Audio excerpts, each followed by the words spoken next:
Setelah huru-hara perbabi yang telah selesai, maka seperti biasa di bulan yang penuh masalah ini kita diperhadapkan kembali dengan argumentasi atau pandangan yang juga bermasalah. Contohnya pandangan berikut ini. Bilang sama teman-temanku yang Kristen, kita semua akan ikut Yesus. Pandangan ini mengatakan baik Kristen maupun Muslim sama-sama menunggu Mesias yang akan datang, yaitu Yesus. Yang artinya pada akhirnya kita semua baik Kristen maupun Muslim akan sama-sama mengikut Yesus. Pandangan ini terdengar logis, tapi justru sebaliknya pandangan ini mengandung banyak sekali pembohongan, terlebih lagi jika disandingkan dengan iman Kristen.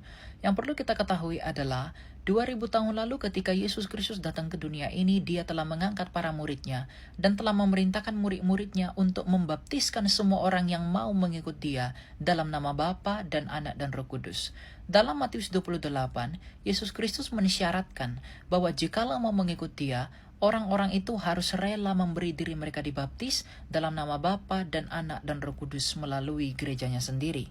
Yang artinya Yesus Kristus telah memanggil kita untuk mengikut dia melalui baptisan sejak 2000 tahun lalu sampai nanti sebelum kedatangannya yang kedua. Disinilah letak kekeliruan pandangan tadi. Dia mengatakan baik Muslim ataupun Kristen akan sama-sama mengikut Yesus ketika dia datang pada waktu kedatangannya yang kedua. Ya, orang Kristen telah mengikut Yesus sebelum kedatangannya yang kedua karena kami telah memberi diri kami dibaptis. Dan baptisan itu adalah tanda bahwa kami benar-benar ikut dia.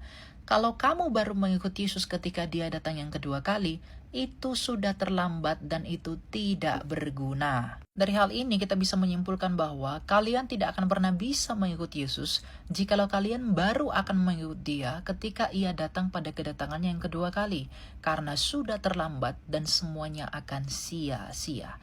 Jadi jikalau kamu mau ikut Yesus, mulailah dari hari ini dengan memberi dirimu dibaptis dalam nama Bapa dan Anak dan Roh Kudus dan hidup dalam gereja dan pertobatan. Saya tidak heran jikalau teman-teman Muslim tidak tahu bahwa ternyata jikalau mau ikut Yesus sebagai Mesias, kita harus memberi diri untuk dibaptis dalam nama Bapa dan Anak dan Roh Kudus seperti yang diperintahkan oleh Yesus itu sendiri.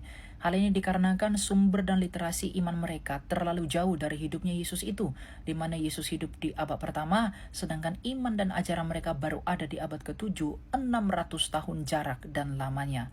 Hal inilah yang membuat kemurnian ajaran, tradisi, dan iman tentang syarat-syarat mengikuti Yesus yang ada dalam Kristen tidak ditemukan dalam iman mereka. Sebagaimana air hanya jernih di sumber mata air, dan akan semakin keruh jikalau semakin jauh dari mata air. Jadi jikalau teman-teman mau ikut Yesus dalam kemurnian, kembalilah kepada sumber mata airnya, yaitu kekristenan itu sendiri yang memelihara hingga saat ini. Tuhan memberkati.